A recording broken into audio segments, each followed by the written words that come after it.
नमस्कार दोस्तों, हमारी आज की कहानी है रजनी आंटी। मम्मा ने आज शाम आपको घर आने को कहा है। 8 साल की पीहू ने कहा। घर पर किस लिए बेटा? ये तो नहीं पता। मम्मा ने सिर्फ इतना कहा कि आंटी को घर आने को बोल देना। बेटा, आज शाम को तो मैं थोड़ा व्यस्त हूँ तो नहीं आ पाऊँगी। आप मम्मा को बता देना। ठीक है आंटी, मैं बता दूँगी, बोल बच्ची चली गई। कुछ देर बाद उसकी मम्मी प्रीति आई। अरे रजनी, घर आने से क्यों मना कर दिया? कहाँ बिजी है तू? कहाँ बिजी हूँ मतलब घर में कितने काम होते हैं, लेकिन आपको क्या काम है मुझसे? रजनी ने जरा तलखी से कहा। अरे काम तो कुछ खास नहीं, अचानक आज मेरे घर ससुराल से कुछ मेहमान आ रहे हैं तो सब्जी और कुछ सामान लेना था, तो तू ला देती जरा। अब मैं अकेली घर में तैयारी करूं या बाजार जाऊं? लाने में तो कोई हर्ज नहीं, पर आज मैं जरा बिजी हूं तो मुझसे नहीं हो पाएगा। क्यों नहीं हो पाएगा यार? इससे पहले तो जब तब मदद करने को तैयार रहती थी, फिर आज क्या हो गया? कहीं बहाने तो नहीं बना रही? अरे नहीं, अभी सासू माँ कुछ दिनों के लिए आई है तो उनके साथ समय बिता रही हूँ। चली जाऊंगी तो हो सकता है उन्हें अच्छा नहीं लगे, फिर मैं यहाँ रेंट पर रहती हूँ। परमानेंट रहूंगी जो दूसरों की मदद करती फिरूं। अच्छा ठीक है, बोल। वही चली गई। पीछे से सुन रही सासू माँ ने कहा, बहू सारा काम तो हो गया है और तुम फ्री ही बैठी हो, तो तुमने झूठ क्यों कहा कि बिजी हूँ? जाओ मदद करो, आखिर पड़ोसी है, तुम्हारी मदद करनी चाहिए। तुम भी अकेली रहती हो, क्या पता कब कोई मदद आन पड़े। हाँ रजनी, मम्मी सही कह रही है, अब तक तो करती आई थी, फिर आज क्या हो गया? जाओ कर दो मदद। मैं और मम्मी घर में हैं तो गुड़िया को संभाल लेंगे। नहीं, अब और नहीं। पर क्यों? तुम ही तो कहती थी कि मैं आज मदद कर दूंगी, तब कल कोई मेरे लिए खड़ा रहेगा। मैंने कहा ना नहीं, तो फिर क्यों इतना पूछ रहे हैं? अरे गुस्सा क्यों हो रही हो? जैसे तुम्हारी मर्जी। बोल पति अपने काम में लग गए और रजनी भी बेटी के साथ अपने कमरे में चली गई। नहीं, बहुत हुआ, धोखे खा लिए, अब और नहीं। रजनी खुद में ही बात किए जा रही थी। करीब 1 साल पहले जब वो इस सोसाइटी में रहने आई तो सबसे पहले प्रीति से ही पहचान हुई।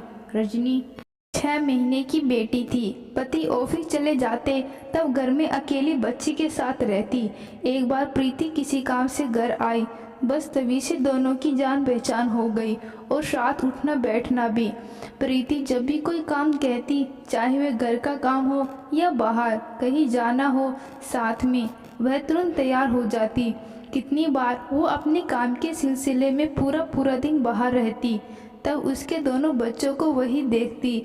पति ने 1-2 बार कहा भी मदद करना ठीक है, लेकिन एक सीमित तक, और इतनी आसानी से दूसरों के लिए उपलब्ध मत हो, नहीं तो लोगों को कदर नहीं रहती। हाँ, आपका कहना सही है, लेकिन आप अक्सर घर के बाहर रहते हैं और गुड़िया को लेकर अकेली रहती हूँ, इसलिए मैं जानबूझकर मदद कर देती हूँ, ताकि मुझे भी कभी कोई जरूरत हो तो मेरी भी मदद करे।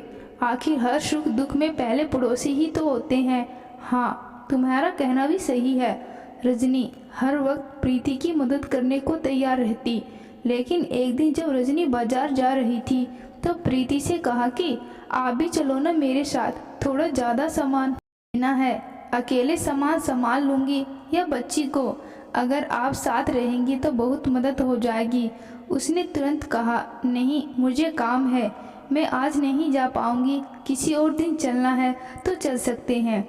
नहीं, जाना तो आज ही है, बोल वह अकेली चली गई। पर जब शाम को घर आए तो विंडो से दिखा वह अपने कमरे में ही थी। उसकी बेटी से पूछा भी मम्मी कहाँ गई थी? उसने कहा कहीं नहीं गई, मम्मी तो पूरा दिन घर में ही है। सुनकर उसे बहुत दुख हुआ। नहीं मदद करनी थी तो बोल देते, इस तरह झूठ बोलकर बहाना क्यों बनाया? उसे अभी भी यकीन नहीं हो रहा था कि वो ऐसा करेगी, लेकिन अभी कुछ ही दिनों पहले जब सासू माँ आने वाली थी तब रजनी प्रीति के घर जाकर कहा, दीदी या तो मैं आपके घर बच्ची को छोड़ जाती हूँ या नहीं तो आप मेरे साथ चलो, सासू माँ आ रही हैं तो कुछ सामान सब लेना है। उसने तुरंत कहा, अरे मैं भी बाहर जा रही हूँ तो तुम्हारे साथ नहीं जा सकती, थोड़ी देर पहले ही बताना चाहिए। तब रजनी अकेली ही गई। जब वह वापस आई तो देखा प्रीति सामने वाले घर में बैठे बातें कर रही है। रजनी की नज़रें मिलते ही सकपका गई। रजनी का मन तो हुआ कि बोल देती हूँ, नहीं जाने का मन था तो साफ मना करते, इस तरह झूठ बोलने की क्या जरूरत। पर उसने कुछ नहीं कहा। उधर प्रीति भी उठकर उसके कमरे में चली गई। फिर बाद में पता चला कि वह सबसे बोलती है, अरे यह कौन सा यहाँ परमानेंट रहने आई है, रेंट पर रहती है, आज है कल को चली जाएगी, फिर हम क्यों उससे रिश्ता बना कर रखे। अगर वह मदद करती है तो उसकी जरूरत होगी, अच्छा लगता होगा। मैं तो उसकी मदद और उसका काम नहीं करने वाली। जानकर रजनी को बहुत दुख हुआ और अफसोस भी। दिमाग में यही बातें सब घूम रही थी कि सासू माँ ने आवाज़ दी, जी माँ क्या हुआ, बहू जा मदद कर दे, घर आकर मदद मांगी है तो इनकार मत कर। देख अगर सामने वाला कोई गलत कर रहा है तो ज़रूरी नहीं हम भी गलत करें। माँ जी आपका कहना सही है, लेकिन बार बार धोखे खाने से बाद भी मैं उसकी मदद क्यों करूँ। कह तो तुम सही रही हो, लेकिन हो सकता है इस बार उससे अपनी गलती का एहसास हो जाए। अच्छा ठीक है मैं जाती हूँ। फिर वह उसके घर गई। भी डोर बेल बजाने लगी कि अंदर से दोनों पति पत्नी आवाज़ कानों में पड़ी, इसमें गलती तुम्हारी है उसकी नहीं।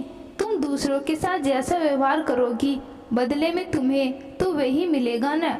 रजनी पिछले 1 साल से तुम्हारी कितनी मदद की, लेकिन उसने जब भी तुमसे मदद मांगी तुमने झूठ बोलकर मदद करने से इनकार कर दिया।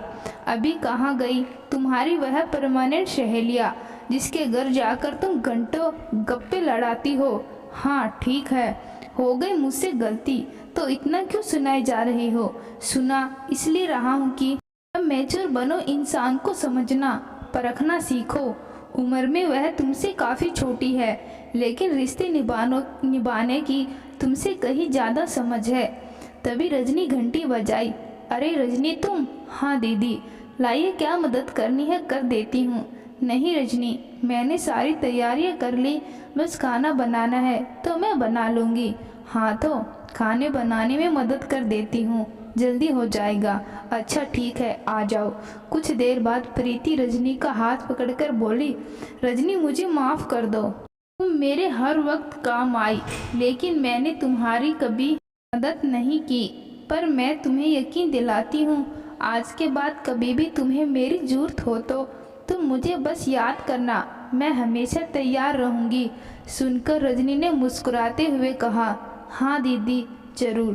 तो दोस्तों आज की कहानी आपको कैसी लगी कमेंट बॉक्स में ज़रूर बताना। कहानी अच्छी लगी कहानी को लाइक शेयर और चैनल को सब्सक्राइब ज़रूर करना। धन्यवाद।